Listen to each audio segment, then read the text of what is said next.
It's Dew Time with Pastor Steph.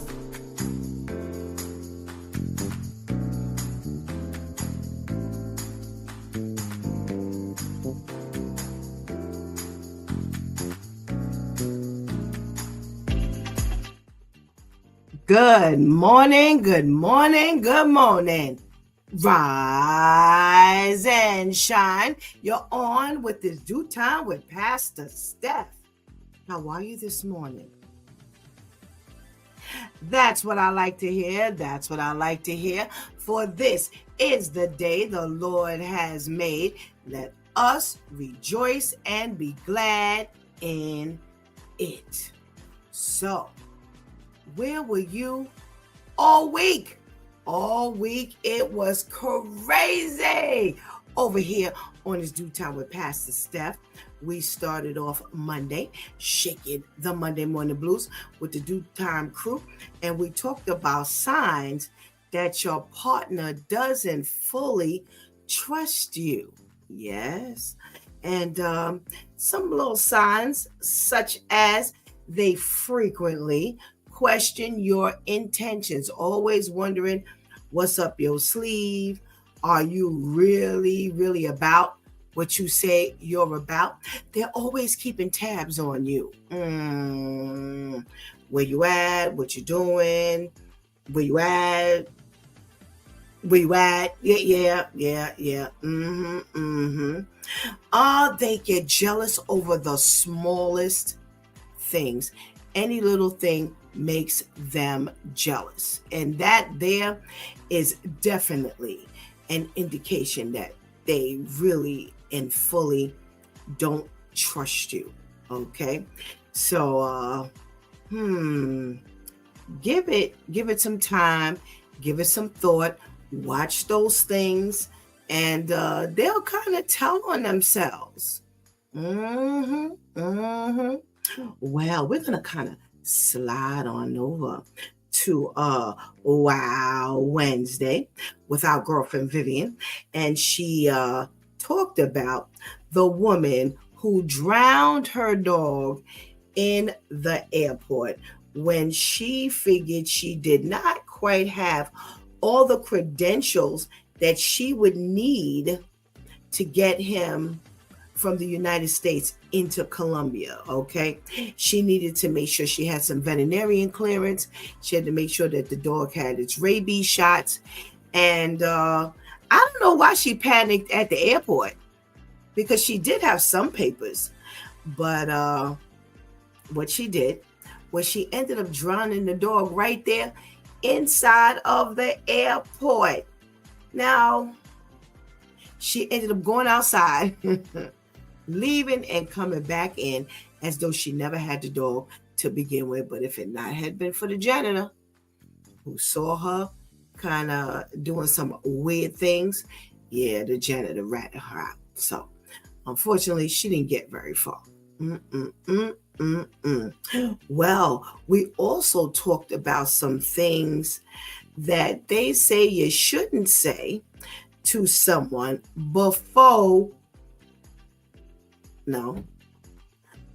while they're in a breakup. Yeah, I said it wrong. Yeah, if they've just gotten finished going through a breakup, there are certain things that they say you should not say. And one of the things they say that you shouldn't say is, "You're too good for him." And we kind of said, yeah, that's something that, it should be safe to say something like that. But one of the things we should definitely not say is burn his stuff. No. We're not going to do the wait and the exhale thing. No. Even if we think it's the right thing to do, we're not going to say that I never liked him anyway. No, because you didn't already said that. So after they didn't broke up, they say you shouldn't say that, but that's because you didn't already said that. And, I guess you can't beat a dead horse, huh? We have to be a little sensitive, to the fact that, someone has just gone through a breakup and their heart is all crushed and sad. But sometimes there's that wake-up call that we must have, and sometimes we've got to say them little tough things. And I guess we need to find a medium. But one of the things we did say is prayer definitely changes things. So you want to pray with them, you want to pray for them so that they can heal, because everybody has been through some level of a breakup, and it will break your little heart. So let's hold their hands. Let's give them a call. Let's give them a hug, and let's get them into some prayer time. Okay. And listen, don't forget to pray for them. Not only pray with them, but praying for them really can make a difference. Trust me when I tell you, it is really something that can help to do that external thing. Let God, deal with their heart. Let God deal with their mind, in their alone time. Because they're going to have some alone time. And, when you break up, that alone time can be really tough. All righty. Well, Therapeutic Thursday rolled around, and we watched a video of Marvin Sapp and what he did in the church when it was time to take up the offering. Well, I'm not going to go into it because we actually have some follow-up. And I thought I had one follow-up, but thanks to our loyal viewers, as Vivian calls them, I ended up with an extra piece on top of that. So we're going to talk about that with the guys, okay? All right. Well, today is Freestyle Friday, and we get to do whatever it is we want to do, because thanks be to God, y'all, we made it. It is the end of the week. It has been some kind of week. Last night, if you weren't with us last night, we had a special edition of My Two Cents where we had some people come on and give us their favorite shows and talk about it and nominate some individuals for the My Two Cents Awards that's coming up later this year. God spares virtually, that is this year. And then we did a round of rapid fire from their favorite throwback movie or show. And boy, it was funny. We had a great time.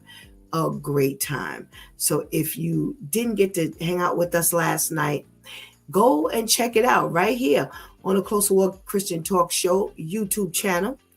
And it was funny. And we had a lot of fun. So we're getting ready to dive into today's show, giving God thanks that we safely made it right here. We're here together, and everybody did not make it today. So we want to make sure that, we give God thanks for all that he has done for us, okay? So go ahead and get that healthy breakfast. Go ahead and tell somebody, anybody, everybody that it's Due Time with Pastor Steph is on. And whatever you do, don't go anywhere, because we will be right back.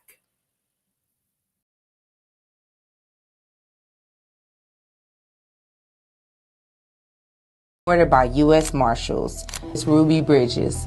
The date is November 14th, 1960, and it's her very first day of school. First grade at William Frantz Elementary School. You see, what Ruby didn't even understand as she walked through those doors was that she was the very first black student to integrate an all-white school segregated in the Deep South. Ruby had to be escorted by U.S. Marshals because there was an angry mob of white parents that protested her presence in the school with their children. What's funny is that she wasn't even scared. In her little innocent 6-year-old mind, she thought that all these yelling, hollering, screaming, angry people were a part of a Mardi Gras parade. I thought that I had ventured into a parade, and so I wasn't afraid at all.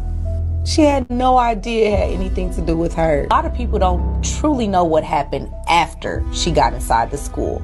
The minute I got into the building, they took me to the principal's office, And all of the crowd that was outside, they immediately rushed in behind me. And they started to run into every class, and they took every child out of school. Every single last one of them. So on her second day of school, she was placed alone in the classroom with the teacher, Barbara Henry. That entire year I spent in the classroom alone with a single teacher, because teachers quit their jobs. They didn't want to teach black kids. Every day that Ruby walked into that school, she had to be escorted by marshals because there were threats and racial slurs being yelled at her from a crowd every single day. And on one especially disgusting encounter, she's greeted by a protester holding a black doll inside of a coffin. A 6-year-old little girl, barred from the cafeteria. She couldn't play outside, and she had to have the marshals escort her to the bathroom anytime she needed to use it. And yet, Ruby didn't miss a single day of school that year.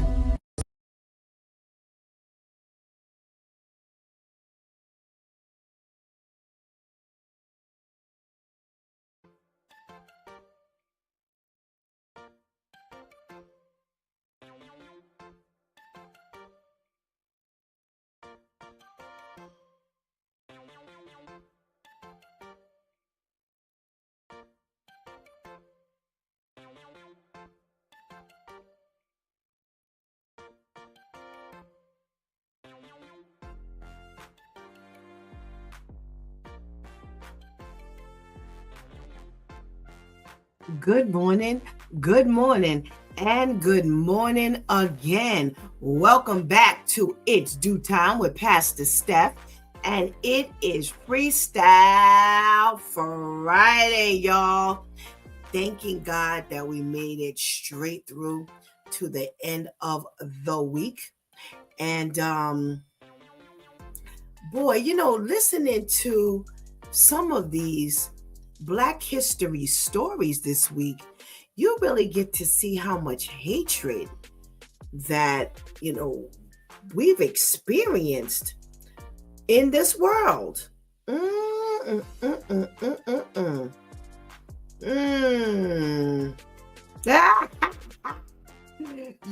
Viv, I was going to spare y'all today, but now that you said it, yeah, I was gonna spare. I was like, okay, I'm gonna surprise them because I'm not gonna say it. But when I get to saying good morning, right at Vivian's name, I gotta give it to her. Yeah, I see, I know how much you love to hear it.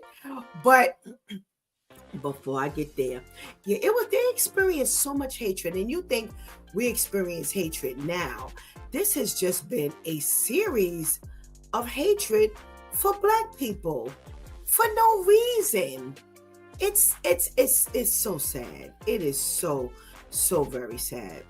Well, if you have not checked in, remember Pastor Steph does not know you're in the room unless you give me a hearty good morning. So I am definitely going to shout out to you. And I want to say good morning to our girl, Ketty.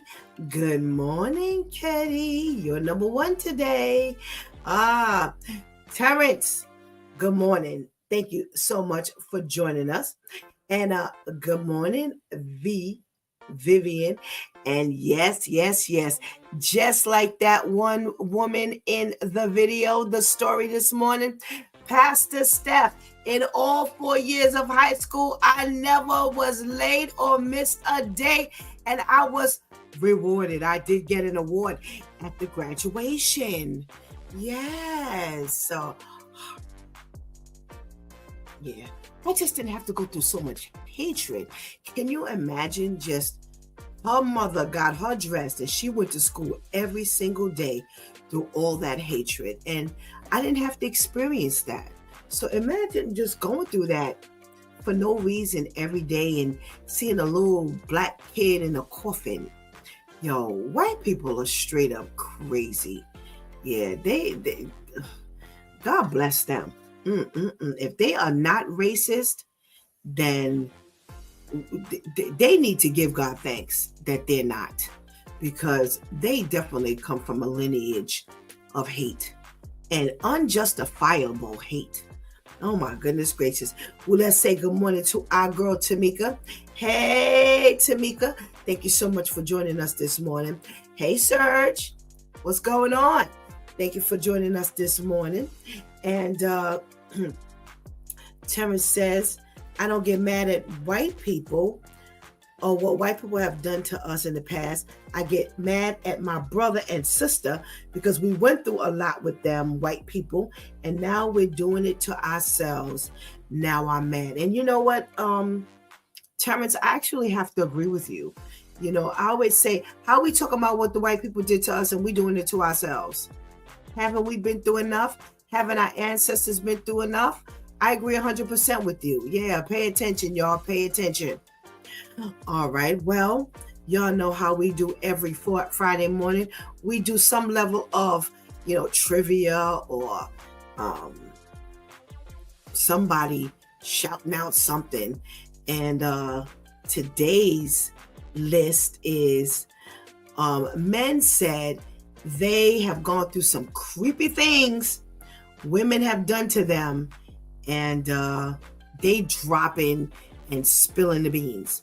All right. So since today is Men's Day here on His Due Time with Pastor Steph, I figured we should, give them a shout out. But before we go any further, we got to give a shout out to the ladies who hold it down for us in the background.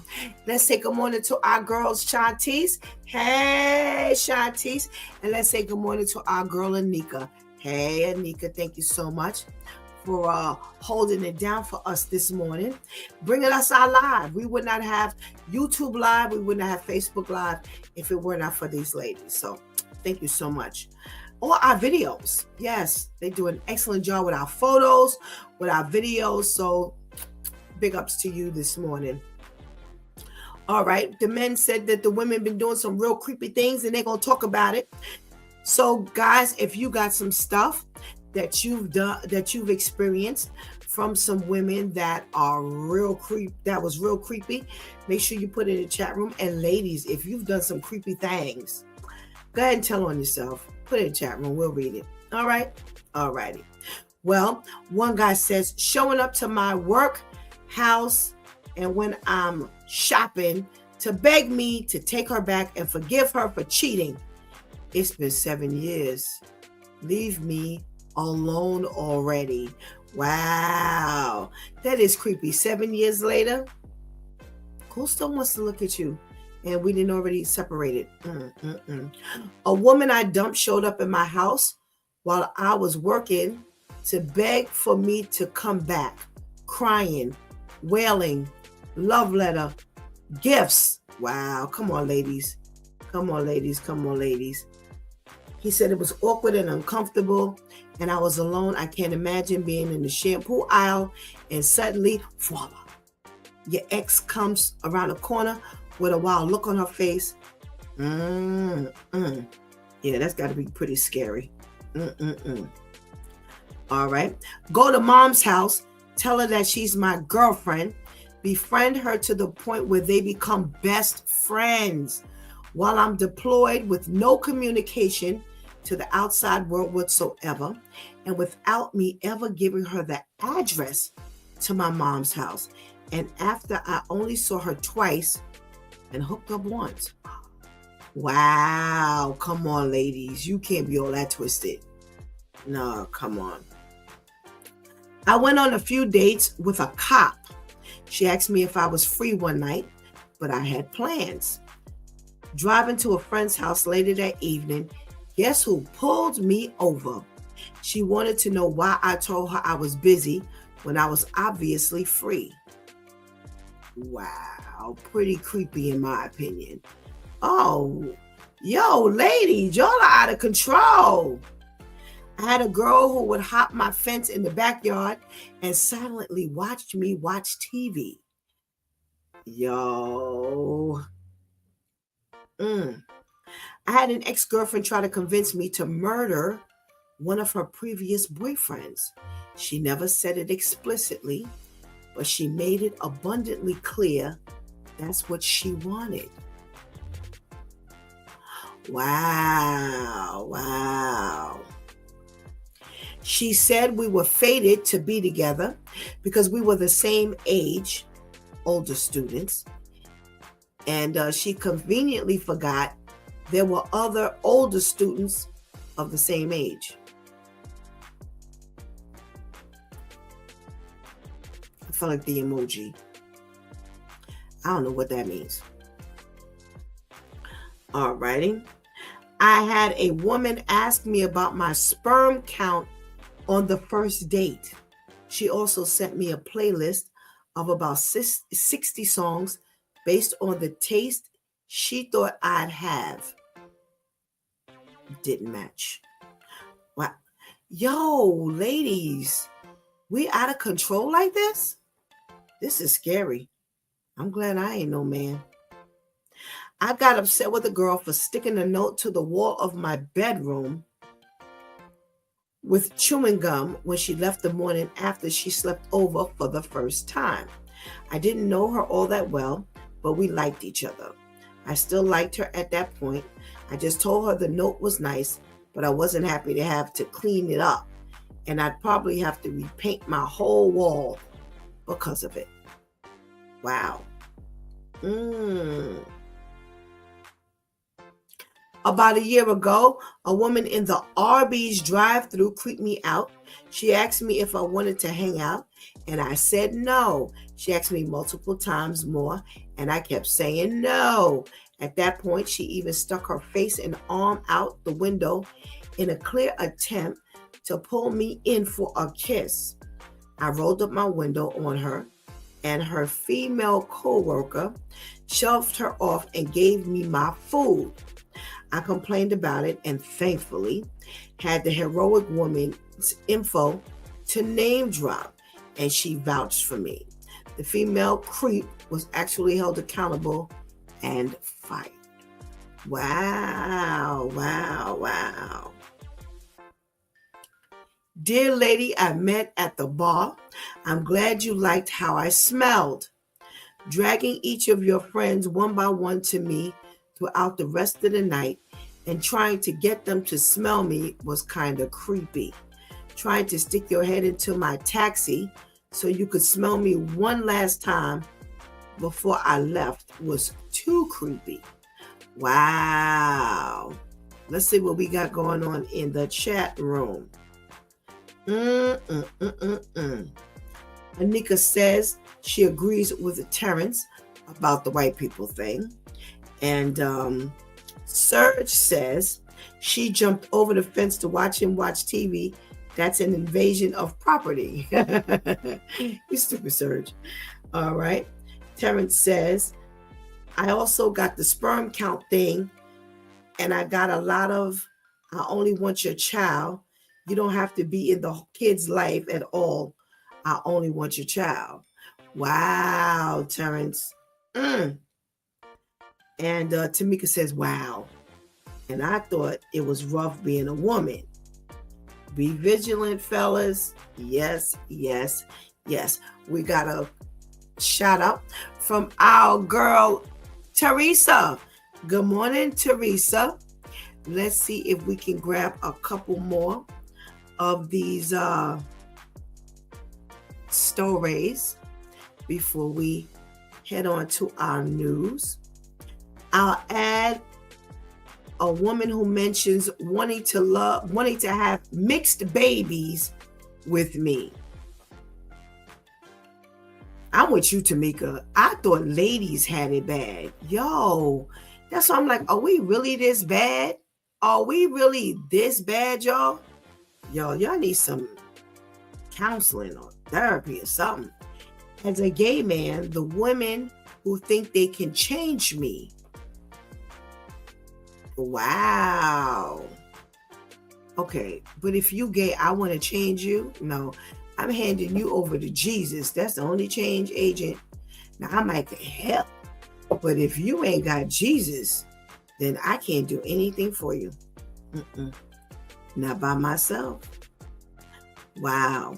When you get married, having discussed many times a life without kids, and you find prenatal vitamins and a book titled Before You Conceive, hidden in your closet.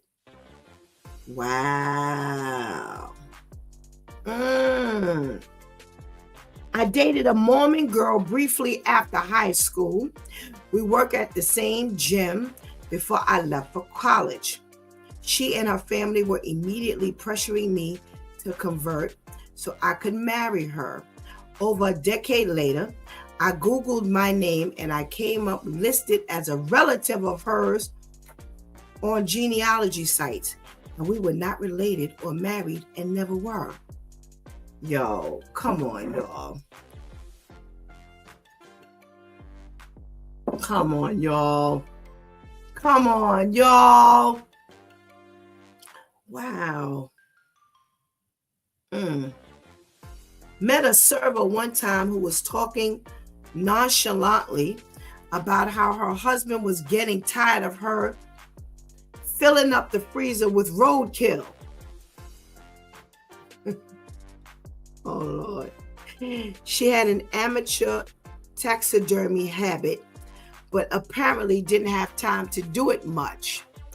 This led to a backlog of dead animals she had scraped off the road and frozen in her family freezer. Never ordered another meal from her the same way again. Child, as Mariah would say. Serge says, I only want to have your child. Is never just that. She better not know your government or people you know. Yeah, these people are straight crazy. Wow. All right, let's see what we can get into. You know, it's celebrity time. Yeah, some celebrity news. You know how we do on Friday. We focus on the celebrity people. So let's see what we're talking about today. Well, Will Smith has made a nice little comeback since he slapped Chris Rock. And they have named a street after him. 59th Street in Philadelphia is now known as Will Smith Way. Yeah. So 59th Street in Lancaster. They have named after our boy from Fresh Prince of Bel-Air, Bad Boys, Hancock. He's done his thing. You know, that's why when he went through all of this Chris Rock stuff, I was like, yo, okay, yeah, he slapped Chris Rock and we know that was, bad. But does that really wash away everything you've done? People are crazy. People are crazy. And you know what? Think about it. He was just me and you yesterday.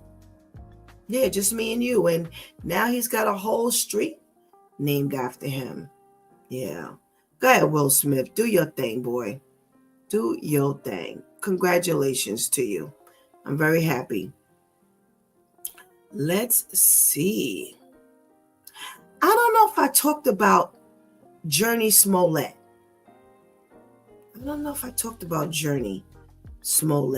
Now, Journey Smollett, she's been acting. She was about this big. Yeah. This story I had from last week, and I saw it last night, and I was like, did I do that? I don't think so.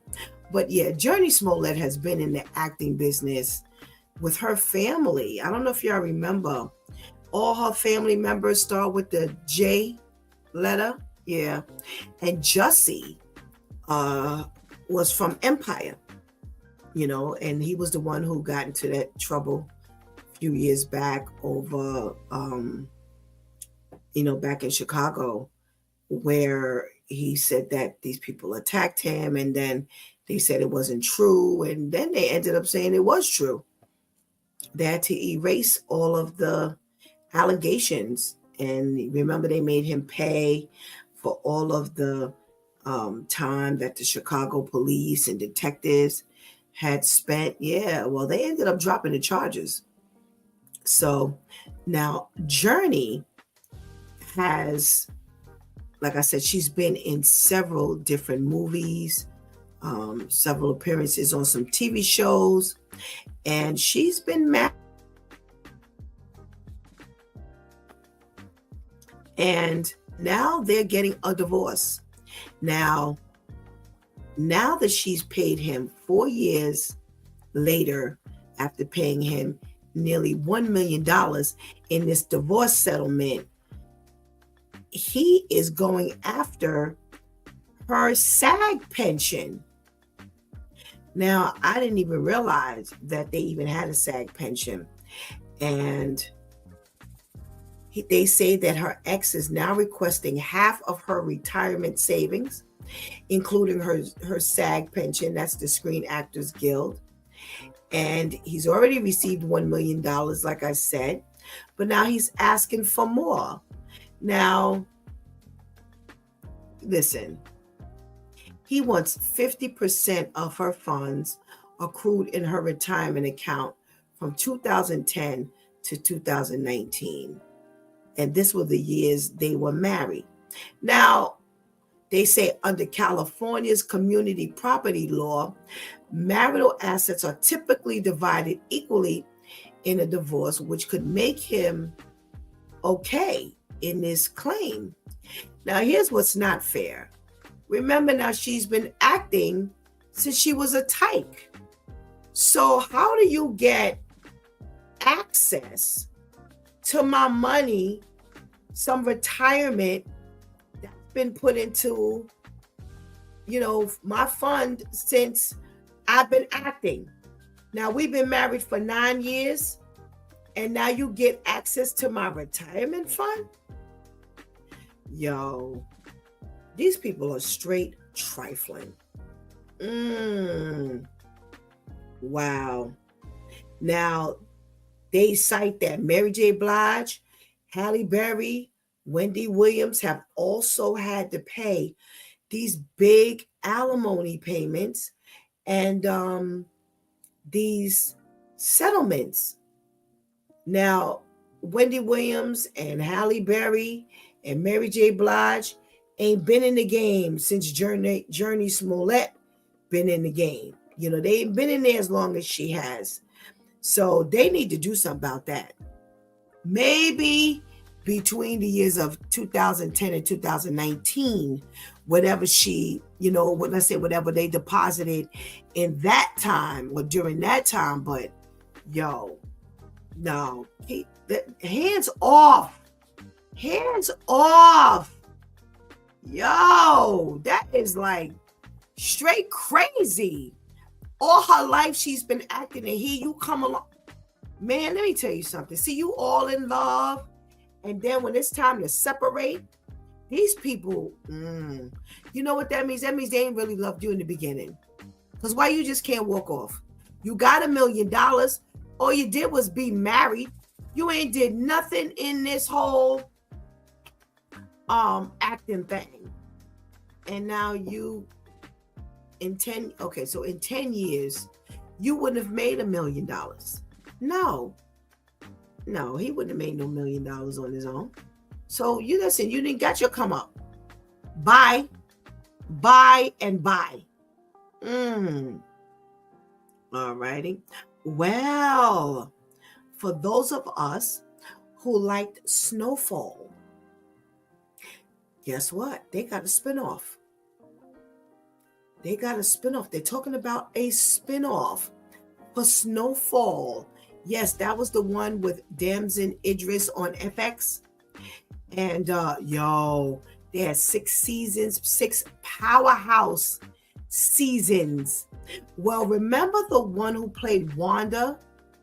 Yeah, she first started off as Lee's girlfriend. And she ended up being on crack. And Lee was the crack dealer who was next to I can't think of the guy's name, Damson Idris's character. And she did get herself together. Wanda did get herself together. They got married. They ended up living in Africa for a little bit. And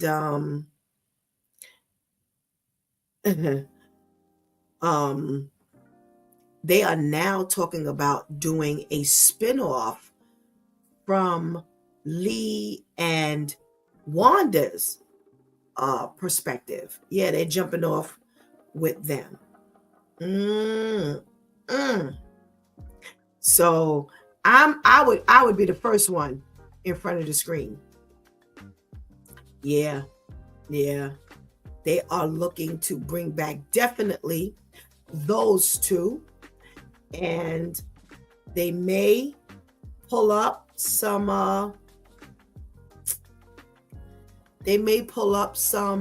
of the older characters. Now you remember the aunt went into hiding, remember? Yeah, remember? She ended up going into hiding because the what do you call it? The drug people, the big drug people were after her. So I don't know if they're gonna bring her back. And now the star. Wait, hold on a second. I'm trying to think of his name. I thought somebody was gonna put it in the chat room. So far, they left him as a drunk. So I don't know if he's gonna be coming back or not. But I would definitely check it out because they went out with a serious bang. A serious bang. Well, they didn't kill him. So he can make a comeback. He can definitely make a comeback. So, I don't know how many of you would definitely like it, but I surely would be in front of my television. What else are we talking about in the news? All righty. Oh, okay. For us who remember, we talked last year about Diddy and Aaron Hall. Remember, Aaron Hall was named with Diddy in some accusation of a girl when she was like 16 years old, and said that she was raped inside of Aaron Hall's place when she was there with him and Diddy. So they can't find Aaron Hall. He is officially MIA. Yes, they said ever since his name has been dropped in this accusation, they cannot find him. He's not been able to be located. They have been looking all over for him because they want to serve him with these papers. Yeah, they have some court documents that they have. And, he has to be technically served with the papers. They just can't mail these papers to his house. But they're trying to just do the mail thing anyway. So they say that they've been looking all over the place. California. They've looked in Cleveland. They've looked all over the place. They are now back in California. They say that 2 attempts have been made to serve him in Woodland Hills, California, in November of 24 and January of 25, and neither one of them was successful. So they are really trying to get him for this accusation. And remember, Devontae Swing from Jodeci was a part of that. He was named as an eyewitness. Yeah, remember they said he was there. But they say recently, this past January, that he was dismissed from being a part of this. They didn't say he participated, but they definitely said that he was an eyewitness. So he's been dropped out of that. I know he's happy. Because let me tell you something. That Devontae swing and because remember, it was two sets of brothers. It was Casey and JoJo, Devontae Swing and his brother, which were the four members of Jodeci. And they stayed in some trouble over this sex stuff because they didn't know how to get on stage, just behave themselves. Just get on stage, sing, make your money, and go ahead. No. You got to do all this sex stuff and, stop being stupid. So I know he's happy to be out of that and in the clear. So what else are we talking about? Let's see. Really quickly. Y'all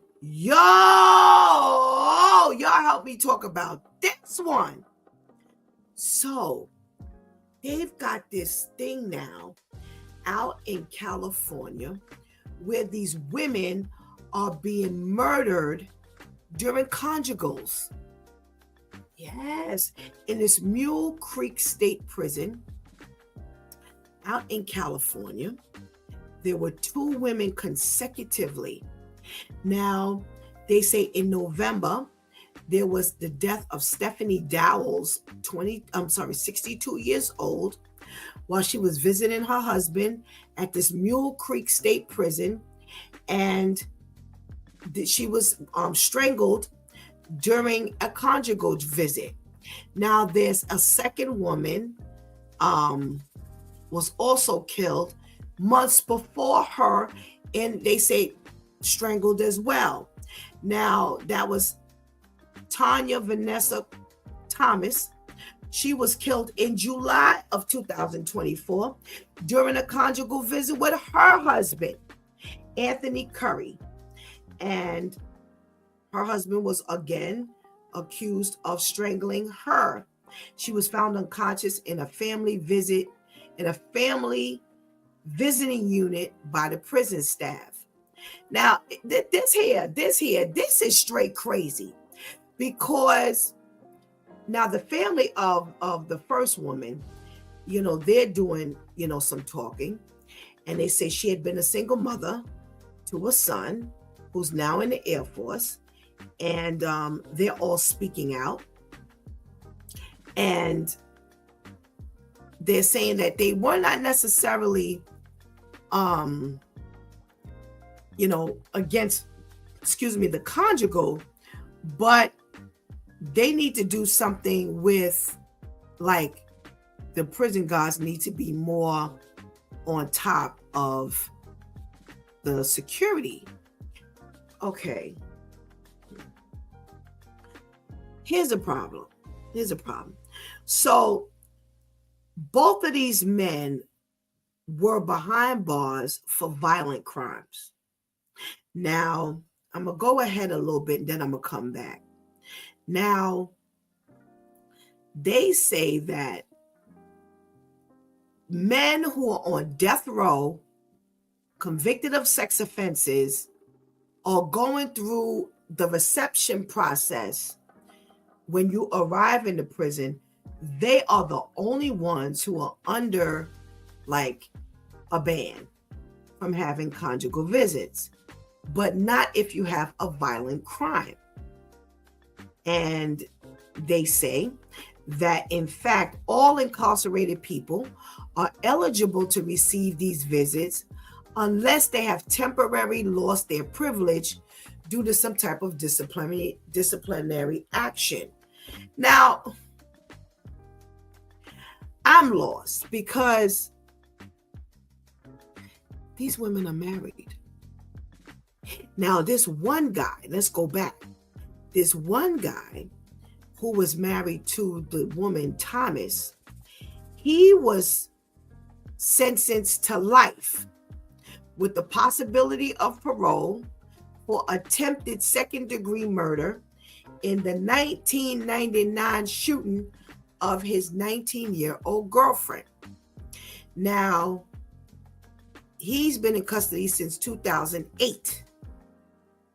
So they say that girl, that 19-year-old girl, was found in a remote truck stop in Richmond with a gunshot wound to the head that ultimately left her permanently blind and partially paralyzed. So, when you go to get married to these people and they tell you that they're in jail for this type of charge, you marry them anyway. And now you dead. Because he done strangled you to death on a conjugal visit. Come on, ladies. Come on, ladies. Come on. What is the matter? Are we starving for this type of attention? 62 years old. You are 62 years old and dying from this type of occurrence. You literally married. He been in jail since 2008. They don't say when they got married. They just say that this attempted murder of this 19-year-old girlfriend took place in 1999. Now, I have a daughter who's born in 1998, and she's 27 this year. So, you weren't no baby. I don't know how old he was. I don't know how old he is. But you weren't no baby. 27 years ago from 62, you weren't no baby. Yo, so you got married at least since 2008. What are we doing? So I don't know the ages. They didn't go into any detail about the second woman. But these women are married to these men because you can't get a conjugal unless you're married. That's the stipulation. Married, and you have, and they say most times, I read another article where they were saying that some conjugals in certain states that they can only go on a conjugal if it's a family. So certain states do not allow it just to be just the woman and the husband. It has to be a family setup. So if you're doing anything sexual, is with kids in the same cabin or room or trailer, whatever they're in. But I was so disturbed. I was so disturbed. Oh, I was so disturbed. What are we doing, y'all? What are we doing? Why? Why are we going through you? Y'all that hard up? Y'all are that hard up for men? Listen, it's a whole lot of lowlifes walking the street. You really got to go hook up with a man in jail who's there for an attempted murder charge? Because here's the thing. Even if you don't get the details, every single location, you can pull them up on the internet and they will tell you why they're there. They can tell you when they got there, and they can tell you how long they've been sentenced for. So it ain't no secret.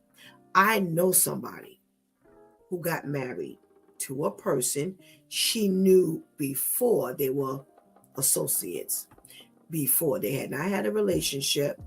I think she may have been interested, or he may have been interested in her, but they got married while he was in jail, sentenced to 40 years for attempted murder and kidnapping. Yep. So it happens. And she has a child. Since she been going on a conjugal. They got married. She knew him before. So people doing it. I'm so lost. I'm so lost. and now you dead. Now you dead. Now you dead. 2 women back to back in the same facility are dead. Who's in the room? Who's in the room? Is my pastor Jeff in the room? No. What about, I can't see. For some reason, my eyes are extremely blurry today. Normally I can see who's in the room. I can't see who's in the room. So is there anybody in the room? Who is that? Come on in the room. Thank you. My eyesight is so blurry today. I can't see names. I can't see really your face. It's really bad today. Good morning, Pastor KL. Good morning. Good morning. How are you? I'm well, thank you. How are you? I'm well. Wow. Let me get to some of these comments before we get into our conversation. All righty. Let me see what the folk has got to say. Let me see what they talking about in here. All righty. Let's go back. Tamika says, I'd be eating out for the rest of my life. I guess she was talking about the woman who had the roadkill in her freezer. And Terrence says, the thing about Will Smith is, look who made him slap Chris. A woman who's his wife. Ketty says, I love Snowfall. And Nika says, it's crazy. It's crazy. Pastor KL, we're talking this morning about some real creepy things that women have done to men, and they have listed these things. Do you have something that a woman did that was real creepy, in your opinion?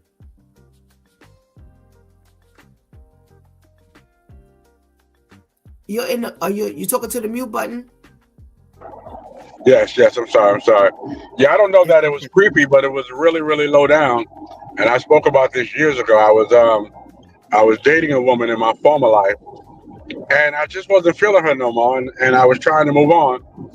And she did a change of address and had all my mail sent somewhere I never even knew about. So that was really, really low down for me. Wow.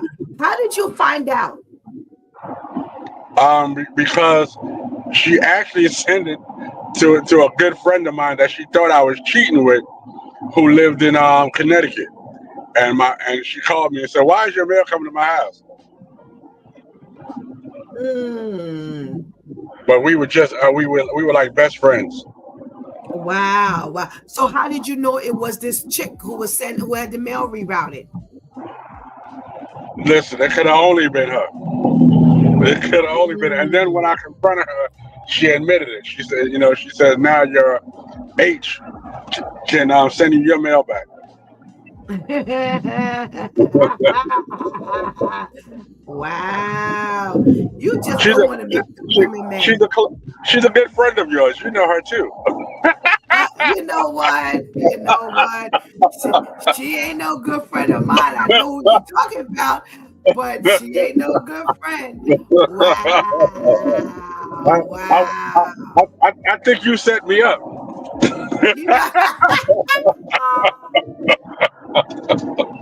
I ain't never disliked you that much. Oh my goodness gracious. These people are, these people can be some real crazies. And after reading some of these stories that these men have told, yeah, these women are out there. They are straight out there. Now, we got Journey Smollett. And I don't know if you're familiar with her. If you saw her face, you might know her from, she's been acting for quite some time, since a little girl.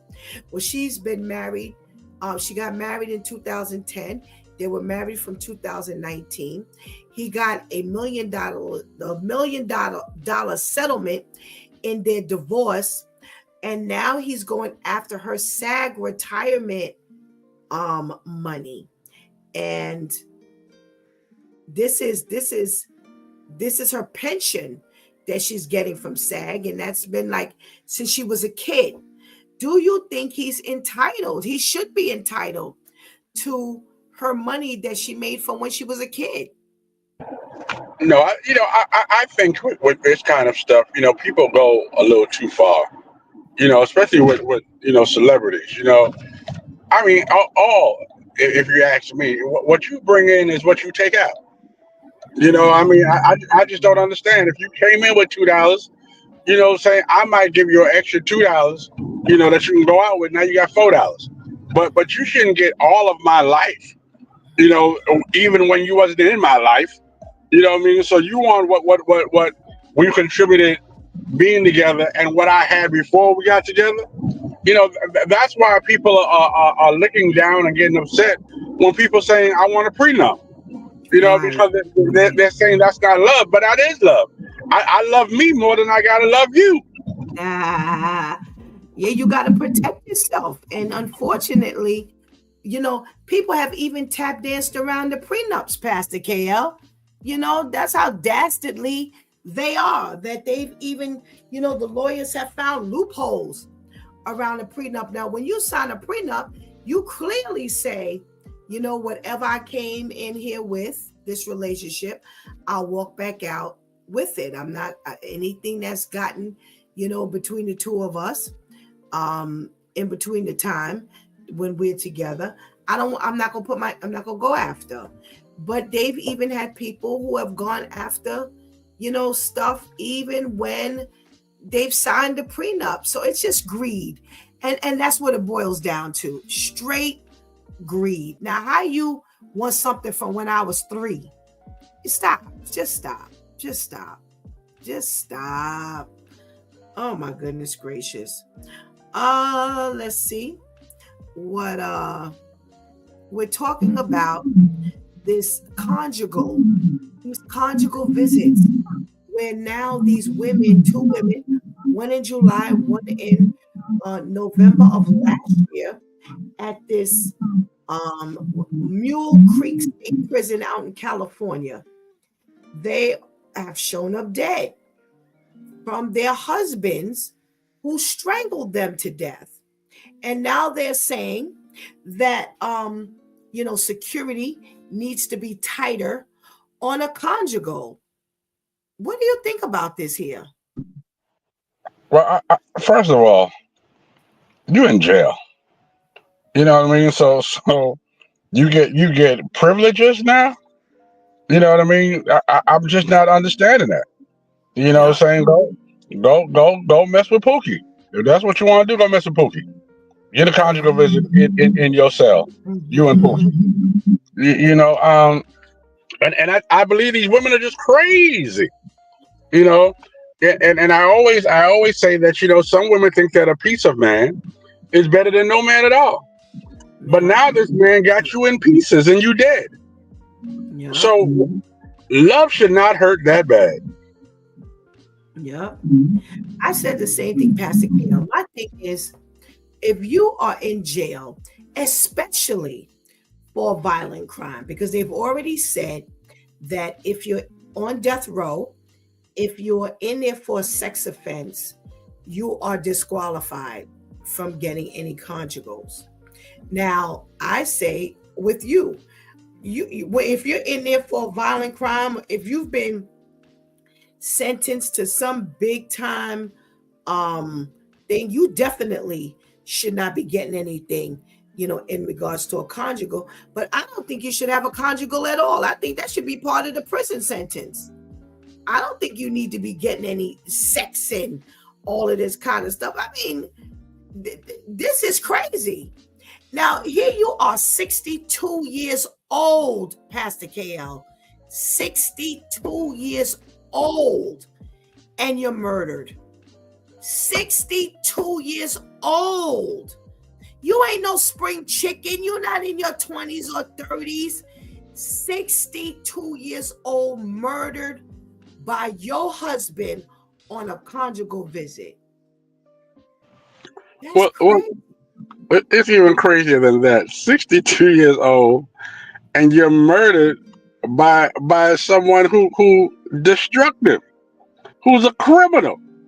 You know what I mean? You put yourself out there. You already knew the odds was against you. So here you are, okay, let's take a chance. Listen, I don't care. That booty could not have been that good that you're gonna take a chance on your life. You might as well be a thot on the street and take a chance. At least you'll be alive. That makes no sense to me. And I agree. And that's why I keep saying 62. You should have some better sense about you than to put yourself at risk. Why are you so desperate at 62 years old? I can't even imagine myself 62 years old going to lay up in a trailer with a person in jail. I'm a senior citizen going to jail to have sex. And think about all the violations you had to go through. You had to be searched. You had to be this. You had to be that. All this for this. Yes. And then look, how far did I have to travel to die? Oh yes. Yes. So now I might have had to take a plane ticket that I had to pay for. You know what I mean? I had to go through all this stuff. Got to go through customs. I'm going through hoops to die. Yep. I'm telling you, that's why I keep yelling this age. Because if you're going on a conjugal, believe me when I tell you, think about the searching process. Because they want to make sure you ain't got no drugs, no contraband, no nothing to give these inmates. So they stripping you and searching you really from head all the way, probably all up in your hair. You got to bend over and cough. Yeah, all kinds of stuff. Mm-hmm. 62, I'm a senior. Oh Lord, have mercy on our little souls. I just can't imagine this. I still can't imagine this. Oh my gosh, I cannot imagine this.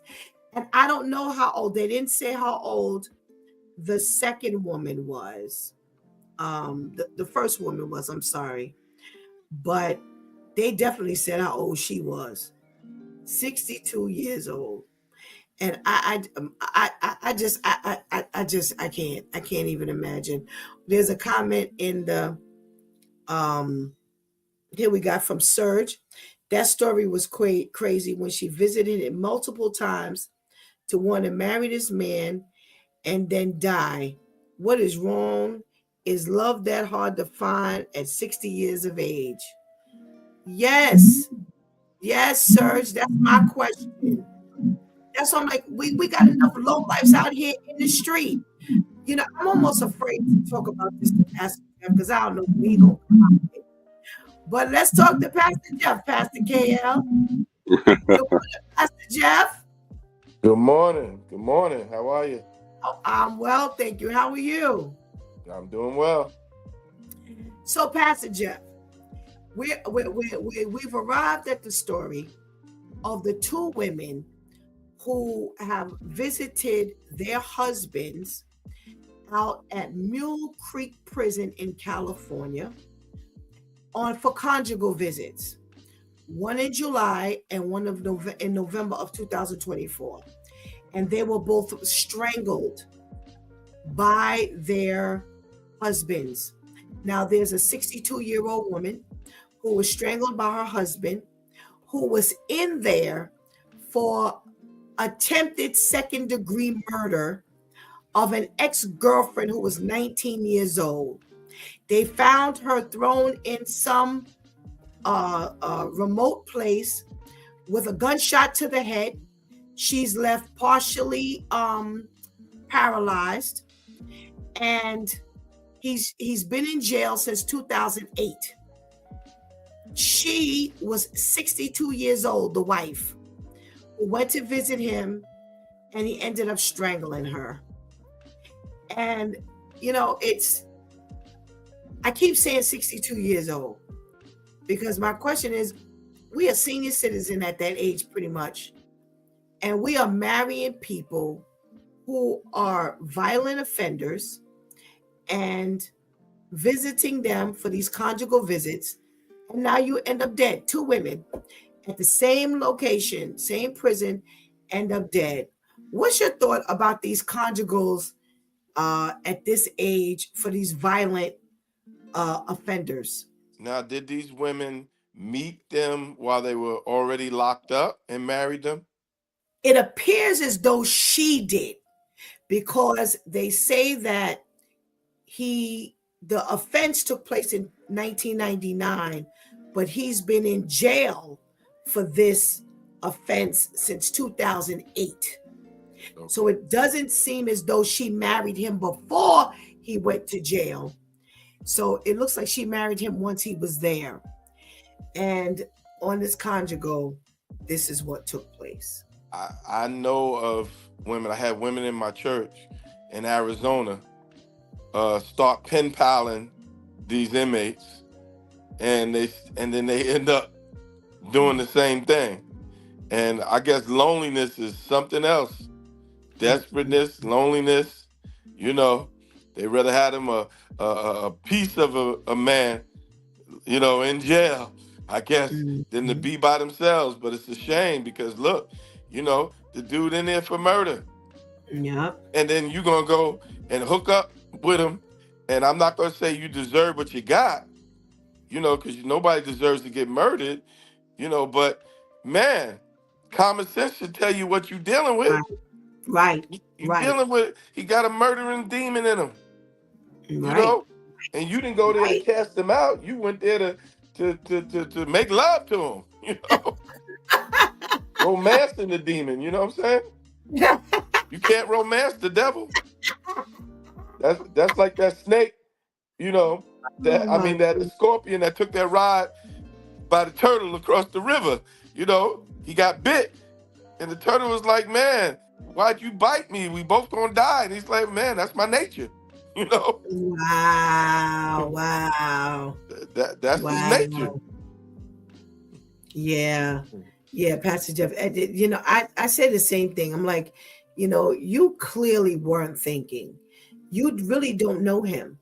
You know, I am going to intentionally marry you, and you in there for attempted murder. That's Like, the thrill. The thrill. Wow. The thrill of the fact that he's a murderer. It all added to her thrill. Because I mean, I don't know what it is about human nature, but the Bible tells us our hearts, you know, are evil. You know, there's no good in us, but you know, unless we got the Holy Spirit. So that thrill, that's what she wanted, and she got the thrill of her life. She got herself killed, looking for a thrill. The thrill is gone. Do you know what I'm saying? That's the song that came to my mind too. You know what I'm saying? Ain't no more thrill now. The Lord didn't lead into that marriage. You understand? No, not at all. Her lust did. You know? Yeah. 62 years old. I know you said see a citizen, but the fire's still burning. Clearly, Pastor Jeff, clearly. Oh my goodness. We got to say good morning to Majesty. Good morning, Majesty. Thank you for joining us this morning. Well, thank you, gentlemen, on our news conversation. All right, we've got a continuing story. Yesterday, we watched the video of Marvin Sapp making this doing this offering, and he, you know, said, "Hey, shut them doors a couple of times," and he actually you know, said that there's 1,000 people in here, everybody give me $20. There's 1,000 people on the video, you know, who's watching, give me $20. You've got these people up here on the podium. It pays to be up here. The $20 call is not for you. You got $100 call, so forth and so on. And I stumbled on last night an article where he was giving an explanation as to what he considered what he was doing, an explanation for what he was doing. And just when I thought that we were going to discuss this, I then got from one of our loyal viewers a continuation to the story. So let's take this part of it first. It says that he was giving a sermon at Pentecostal Assemblies of the World at their summer convention. And that's where he made this petition for this offering. And he responded to this controversial practice. He says, and I quote, "My directive was not about control. It was about creating a safe, focused, and reverent environment for those choosing to give and for those handling the resources."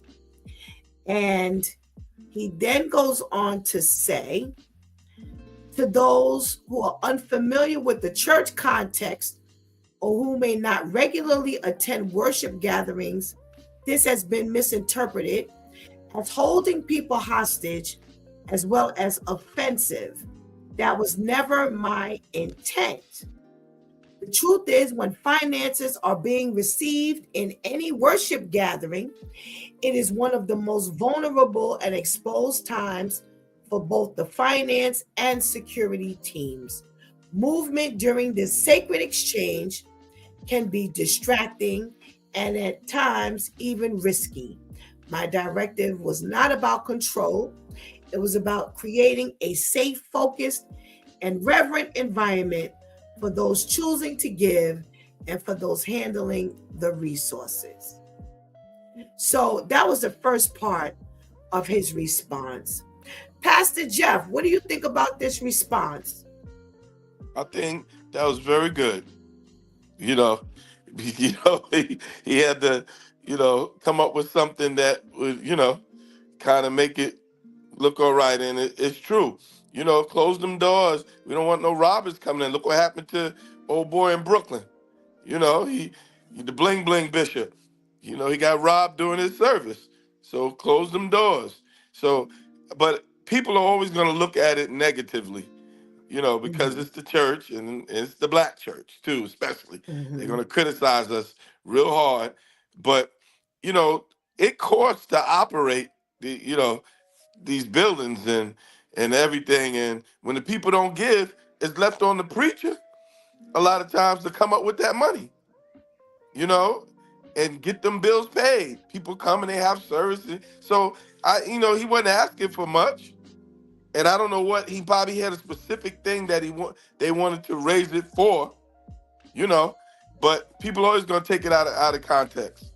You're supposed to lock them doors. It's not that you don't let people out, but why you leaving during offering time? But wait, hold on. You said it wasn't much. How much is not much? Well, I'm saying it wasn't much individually to give $20. Oh, okay. Yeah. Okay. He's trying, they might have had a specific thing they had to raise it for. Like one of my buildings right now, we found out the city, we got $85,000 in back taxes owed on that building that I'm dealing with right now. And it ain't nobody giving me the money to deal with it. You know what I'm saying?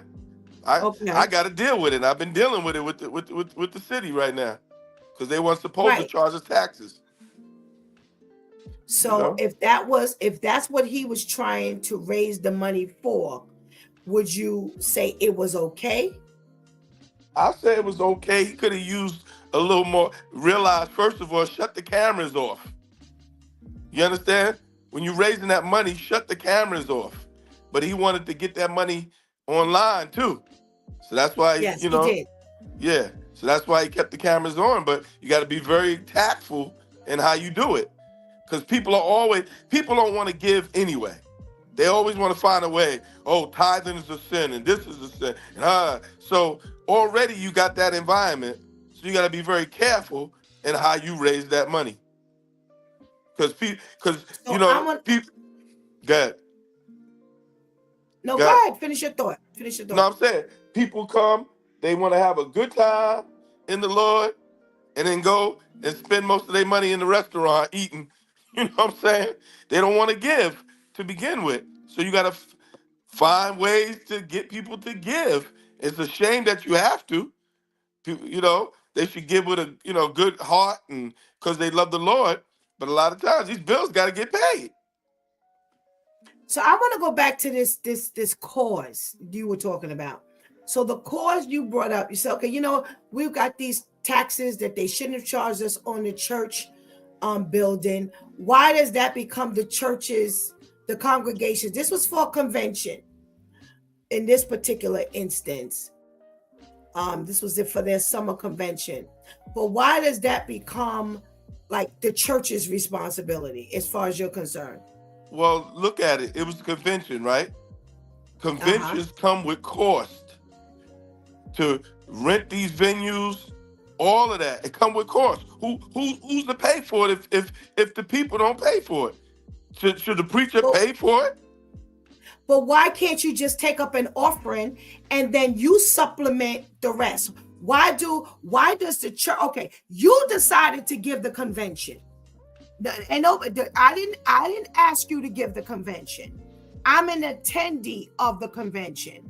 Why am I now responsible for trying to help you meet the ultimate cost of the convention?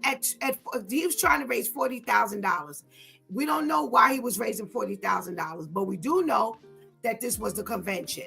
So listen, you decided to have the convention, take up your offering, and or either charge tickets or either ticket the thing, and that way you can make your money. So like you said, $20 individually was not a lot of money. I agree 100%.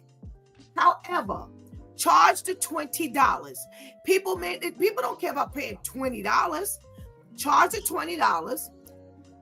If you want to take up an offering for people online, or do like some places do, and they charge you online. So they charge maybe half the price for those who are watching online, and the rest you supplement. Why you can't do it like that?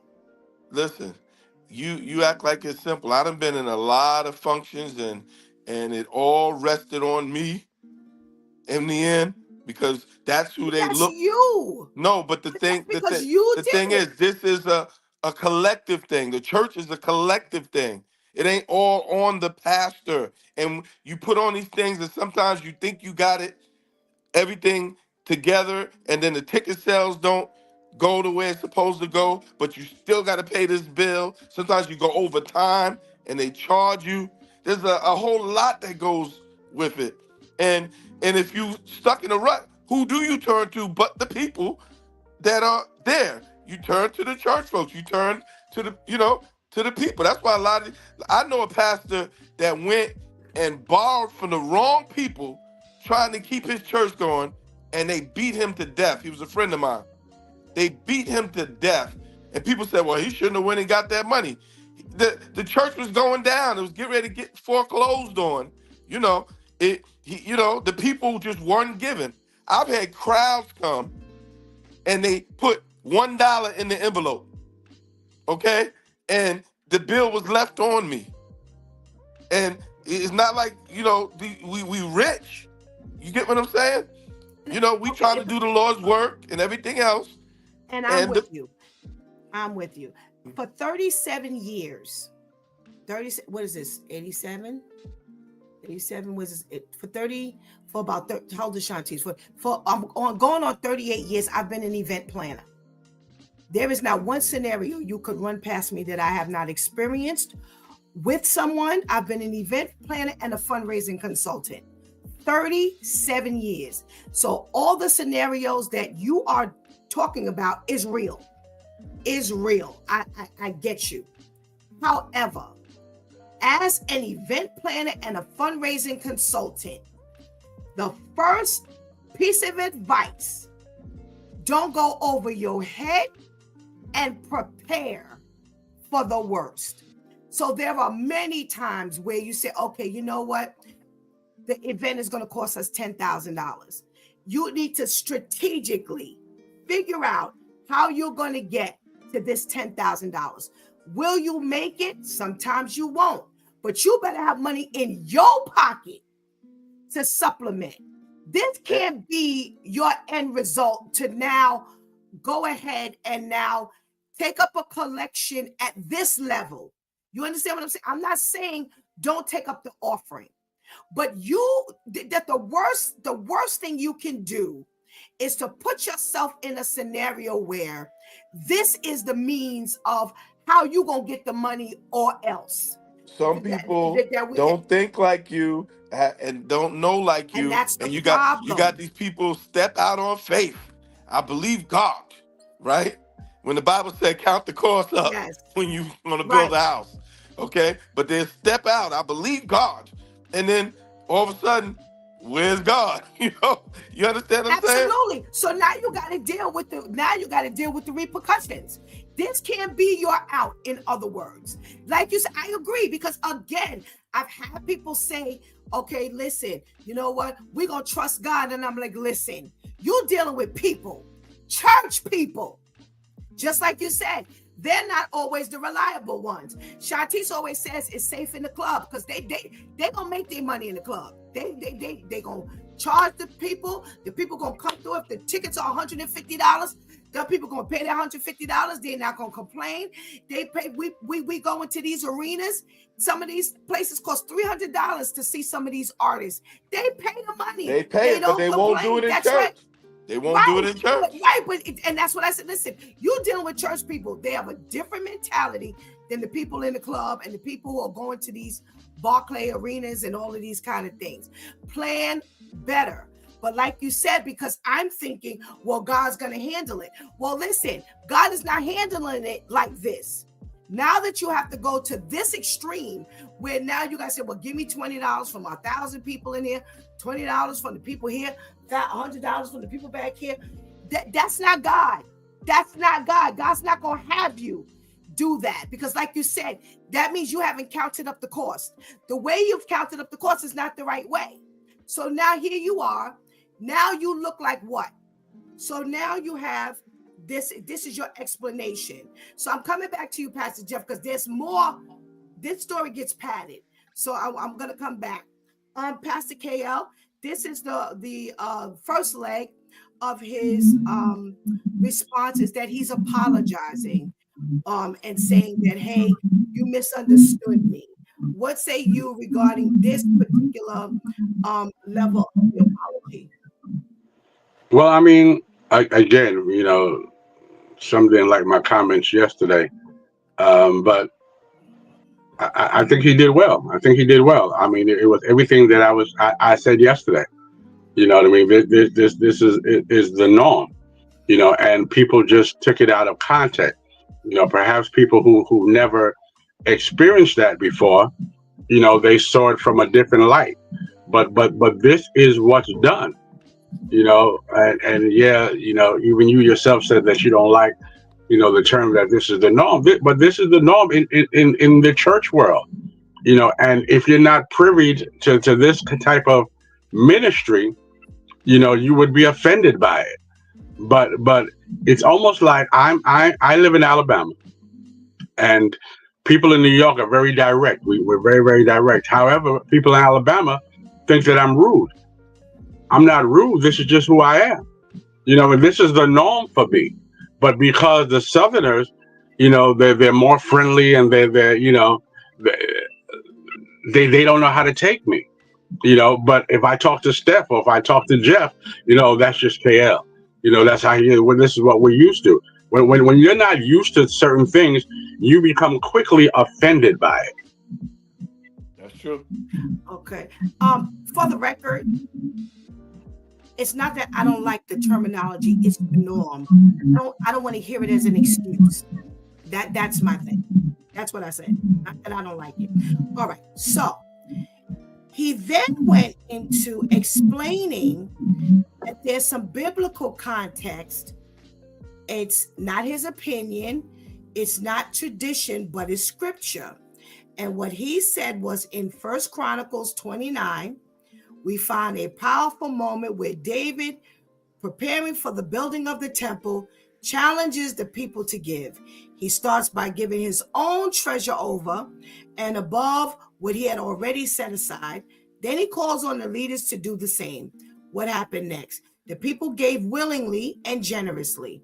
In fact, they gave so much that a record was kept of each gift. And ultimately, David had to tell the people to stop giving because the need had been exceeded.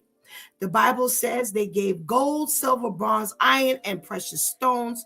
Specific amounts were recorded, not because God needed their money, but because the people needed to show their commitment to the vision and because stewardship demands accountability. So when someone challenges people to give a specific amount, it is not unbiblical. It is not manipulation. It is in order. It is consistent with the scripture. But here's the tension. People's tradition often conflict with biblical truth.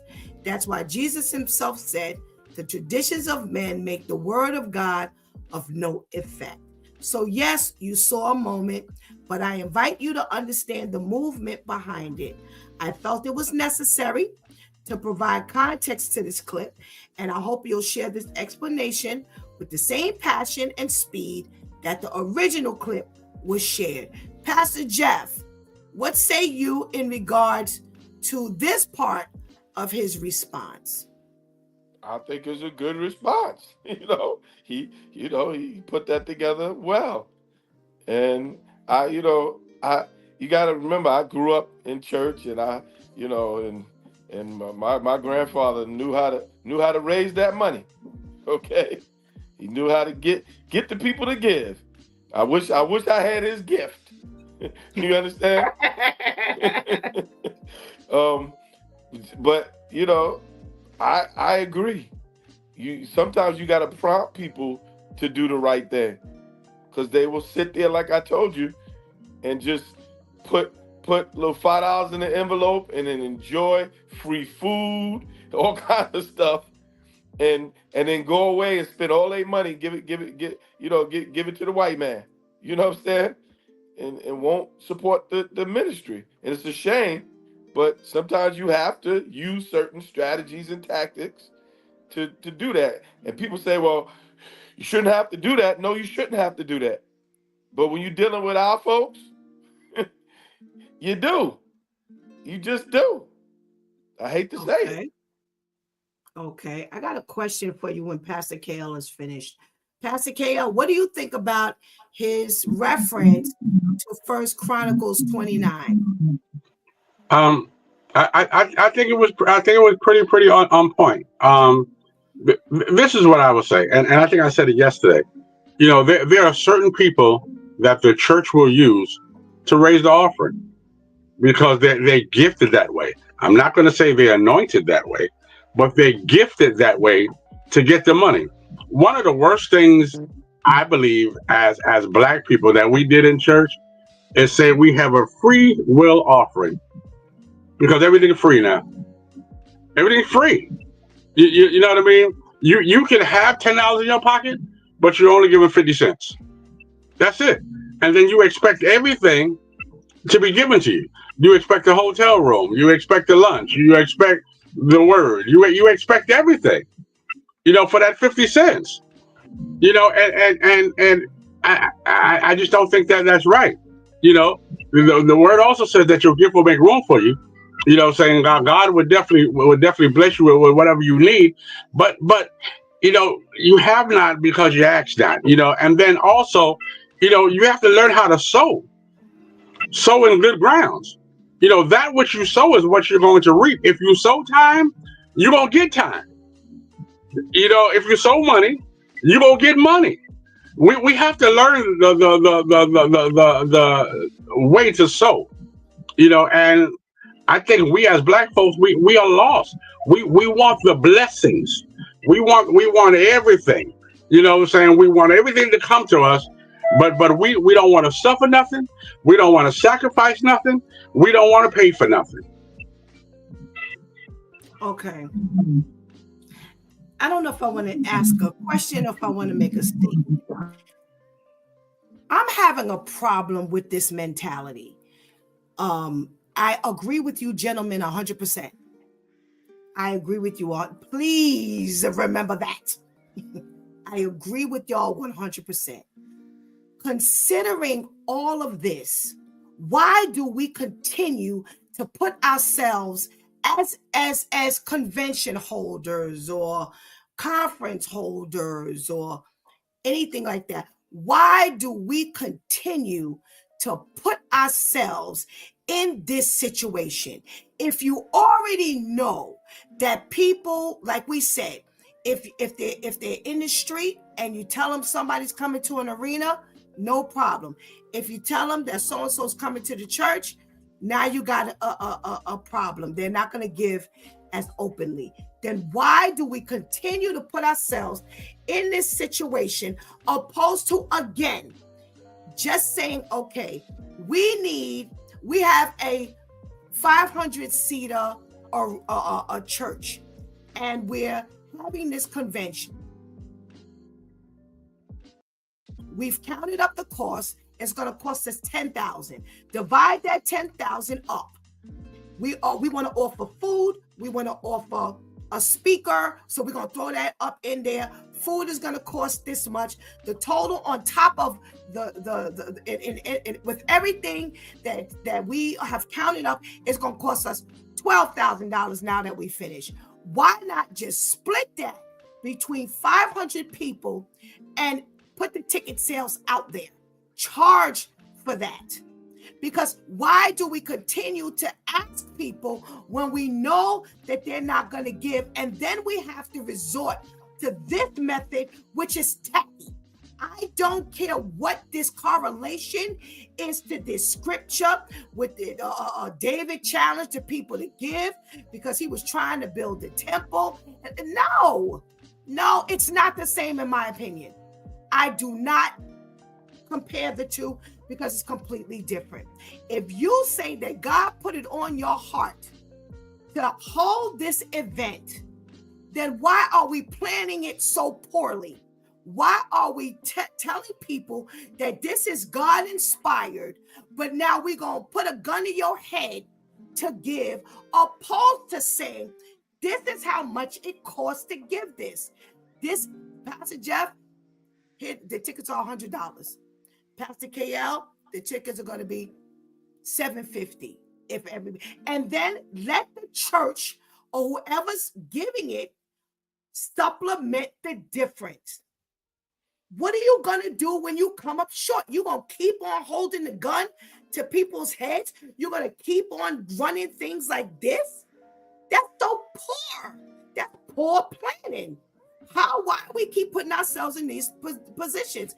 And it's kind of like a rhetorical question because y'all done already answered, this is the norm and this is what you do and all of this kind of stuff. But it's, again, here's why I say you keep putting yourself into these positions and it's going to end up biting you in the behind. Because now here's where we are. There is now a post. In a shocking turn of events, Grammy-nominated gospel singer and pastor Marvin Sapp has found himself in handcuffs facing 1,500 counts of felony kidnapping after allegedly detaining his congregation in a bold attempt to raise $40,000. Authorities say the incident unfolded during a service when Sapp made an impassioned plea for donations before allegedly ordering ushers to lock the doors until the required amount was collected. At first, we thought it was just a joke, said a congregant, but when Sister Johnson tried to leave and they blocked the exit, we knew this was about to be a different kind of altar call. That's just the beginning of the article. So again, this is the position we put ourselves in. Now, are you telling me that it's the norm for Sister Johnson to go to the door? And because Pastor Jeff says you ain't supposed to be moving during offering anyway, which is church protocol, by the way, and I do understand that. But now we blocking the exits. Yes, Sister Johnson may have gone, and I needed to tell her, listen, we don't move during altar. We don't move during offering.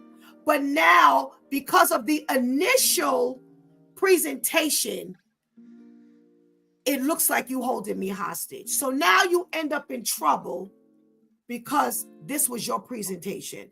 Pastor Jeff, what say you?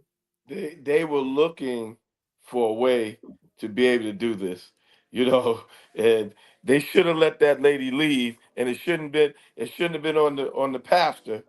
He said lock the doors, but he didn't say don't let nobody leave. Whoever that usher was that wouldn't let her leave is the one that should be charged. Okay, if you want to ask me, all right. But of course they're gonna put everything on the preacher, and I've experienced that. It's always the preacher. It's always him. He's the one that falls. When you just got ignorant people, that woman want to leave, let her leave. You understand what I'm saying? But don't let nobody in, because when they close them doors, they don't let nobody in neither. Right, right, in or out, right? Yeah, right. So, but you can, somebody want to leave, you don't never do that. But now they're gonna try to put a kidnapping charge on him. Say he tried to kidnap the whole congregation, all of that. But I don't think they'll win that case though, because he just said lock the doors, and he wanted the doors locked for safety. That's all he got to say. He didn't tell that usher not to let that lady leave. Okay. Pastor KL. Yeah, I think it was kind of ridiculous. It was definitely on the usher. Because as we spoke yesterday, if I get up and I want to leave, suppose I had to go to work. There's some folks, who just come for the peace of the service. Saying until it's time for them to go to work, and then they get up and they leave. Now I didn't know it was gonna be offering time when it was time for me to go, but I gotta go. If you want me to put another offering in this basket, you better let me go to work so I can get a check. You know what I mean? So, yeah, I think that was pretty sad. I mean, I do see where you say how he set this stage, but he didn't stop the person from getting out of there. That was totally on the usher at that point. See, here's the problem, and I happen to agree with the both of you. But this is why I say we got to be careful about what we do, because I set the stage. Now, I don't know, Sister Johnson, the usher is going to go as far as to stop Sister Johnson from going out, because logic would say, like you said, Pastor KL, hey, let her out. She may have, what if she got a text and there's an emergency? What if she has to go to work, like you said? Pastor Jeff, like you said, they don't let nobody in, but we could sure enough let you out. But again, you're the one. Close the door. You set the stage. So now you can't blame the usher alone. They're following what you said to the letter of the law. Was it silly?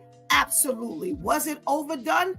Absolutely. Trump didn't get charged with the riot situation, and you're and absolutely right. He's the one that said absolutely. It. So what? It's a different standard. You're right.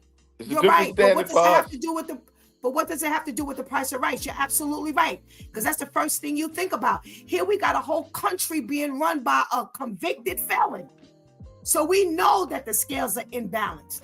But this is why everything needs to be done in decency and in order, so that I cannot be charged like Trump. So now I look like Trump, but now I'm mad because Trump gets away with it, but I don't.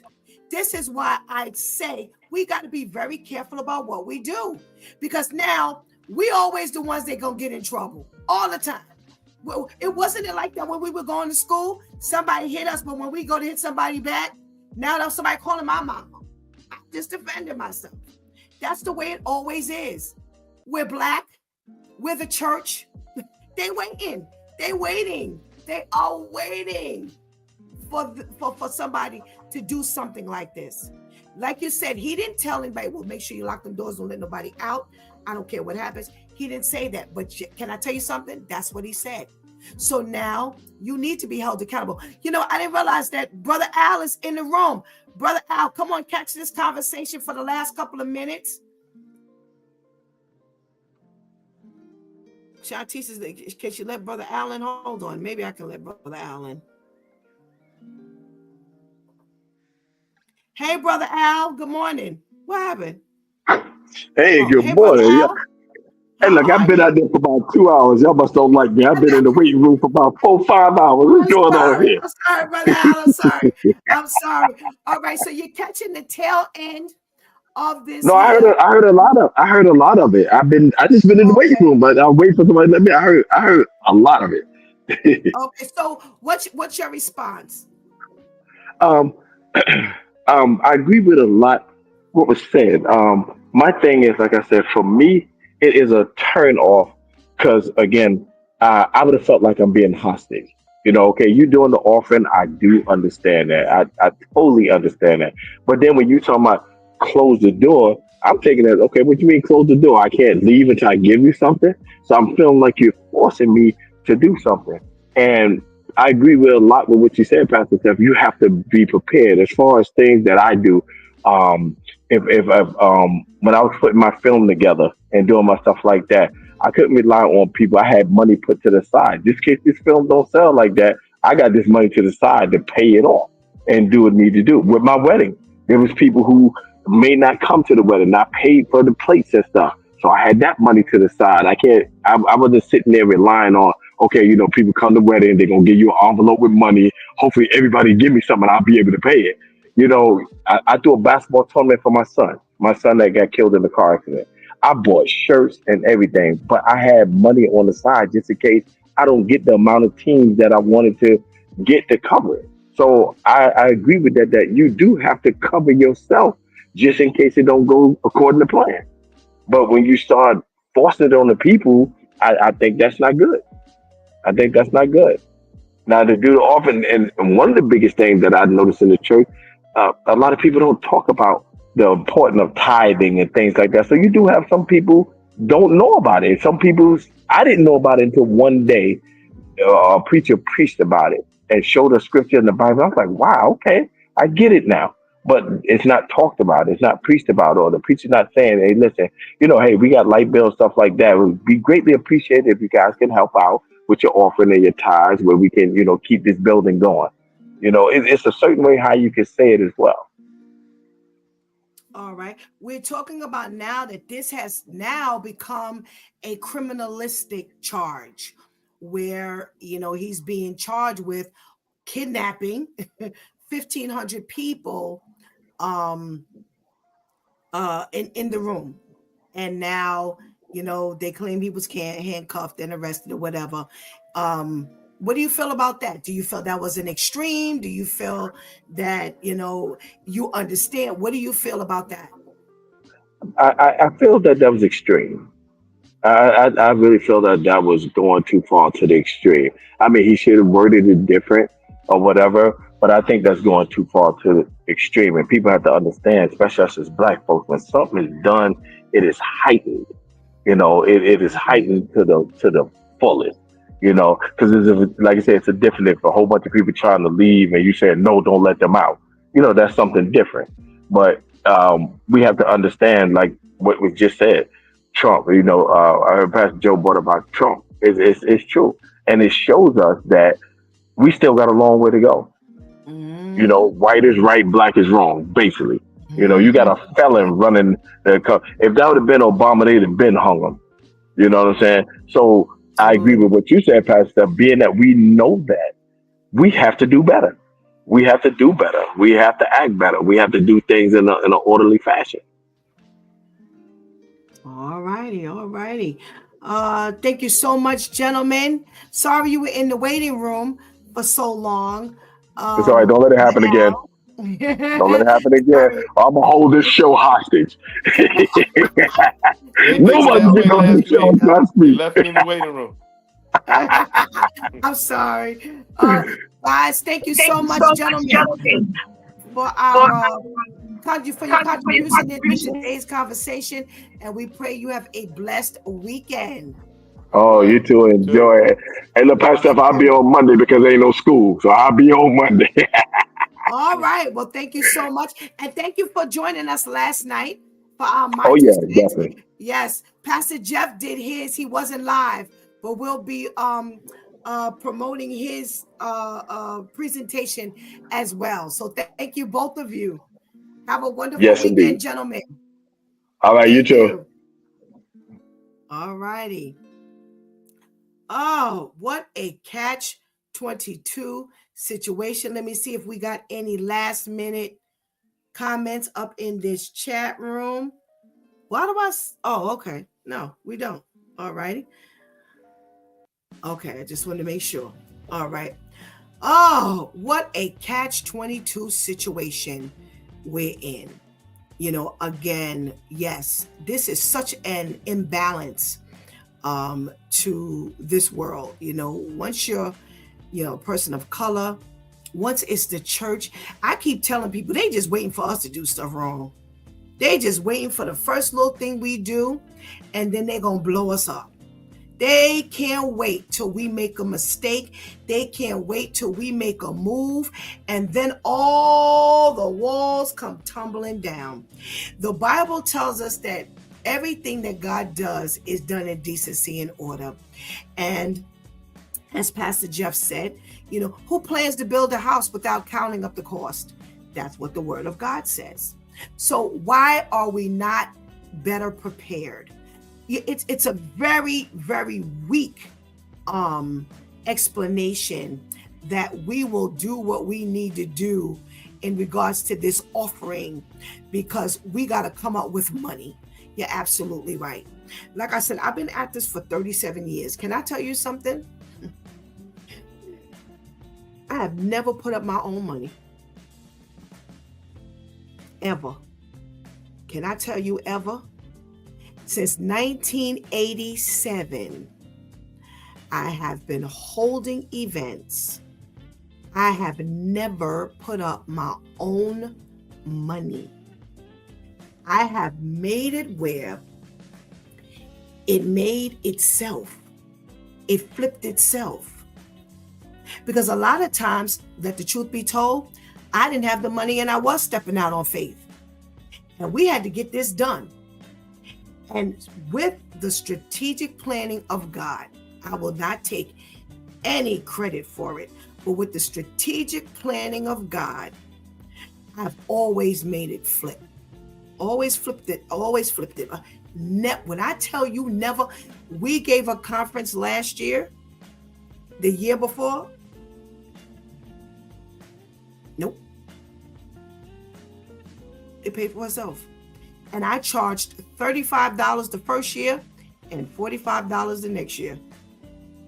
So you're not going to tell me that you're left to the vice of this presentation, of counting every head in the room, and now I gotta make this money with the people in the room. Don't have the event. What kind of church holds an event without the money? And this is the means of getting it, opposed to simply just charging a fee. Just charge.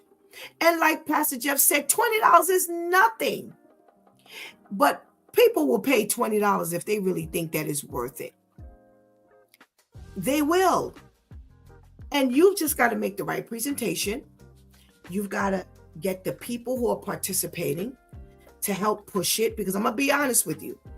Most times the people who are participating, they're not pulling people in. They're not telling people, come on, we got to support this, this effort. No. So your presentation makes the difference. And I said this yesterday, Marvin Sapp has his own money. He makes his money. He's not broke. He's not busted. He's not poor. So for you to whip out a money clip and put money out of your own, and I ain't moved. I'm personally not moved. If you believe in what you're doing, you should be putting out something. And if God has blessed you that you want to lay out 1,000, you want to lay out 500, you want to lay out 200, you want to lay out more, then you do so. Because God has put it on your heart. You don't deserve any extra accolades for that, because that's what an offering is. It's give what's on your heart. And Pastor Jeff is 100% right. It costs you more to make the envelopes than it will if you let everybody put $1 in an envelope. You can actually run into major expense if you do not plan properly. So the whole goal is, since this was a presentation, we had to, that's what he said. He said we had to raise money. The people were challenged to give, because this is what, we ultimately had to, we had to obtain this goal. And that's all fine and good that you had to obtain a goal. But are we truly relying on the congregants? That is extremely poor planning. So what you're saying is you ain't got nothing in the kitty, like Brother Al said, holding your money on the side. You have nothing in the kitty to supplement. And that was my suggestion. Yes, take up your offering. If it costs $10,000, then you need to have that $10,000. If you don't have a sure way of getting that money, you better have a way of paying for it on your own, because the bills have to be paid. So if you got $10,000 in the kitty and you take up an offering and you come up with $5,000 because the people gave so poorly, then you only had to put out $5,000 out of your kitty. But if you don't have $2 in the kitty and you're solely relying on the offering, then man, you're going to run into some problems, and you're going to have to behave like this. And unfortunately, you put yourself into harm's way. Does it mean that it's right that he should have been arrested? Absolutely not. I agree. That's straight overkill. Come on, what y'all doing? I don't want to hear nothing about Trump, because whether Trump was right or wrong, it ain't got nothing to do with this. It's overkill. If Trump was an innocent individual, it's overkill. If Trump was guilty, it's overkill. So you had no business arresting him. Was it poor offering tactics? Absolutely. But it wasn't worth arresting someone. You really don't prove no point by arresting him, because it probably won't stick. Just to be done to make a point. But see, your people live by a very different creed than Stephanie. I just keep myself out of harm's way. I do not set myself up into the lion's den and then declare how unfair it is that I'm treated. No, I'm just gonna have my ducks in a row. I'm not perfect, but I'm gonna put my ducks in a row.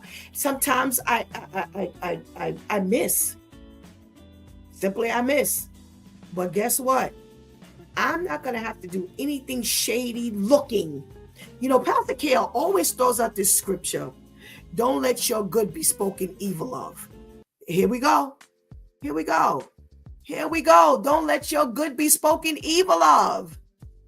He's always quoting this. So this normalcy theory is just garbage.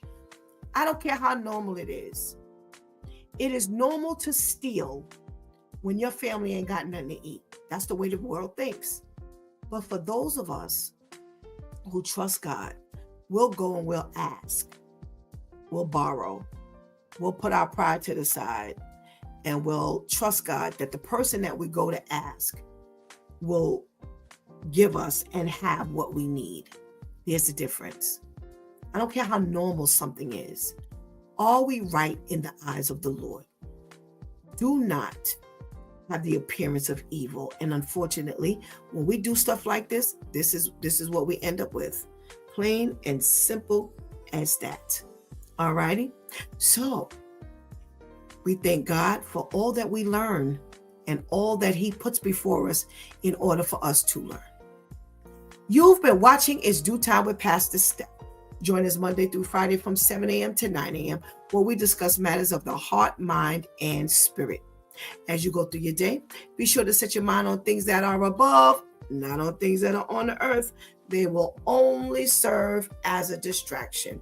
Remember, prayer changes things. It's Pastor Steph signing off, and I want to thank my Due Time crew, my men, for always taking us into a thought-provoking weekend. Thank you for hanging out with us and helping us do what we do. Please do not miss this opportunity to give Christ your life right now. Please do not miss this opportunity to strengthen that relationship with the Lord right now, because later is not promised to any of us. Until Sunday, God spares, where we're in the prayer room, come on in the room and see what topic it is we're going to be praying about. Until then, God spares, I love you.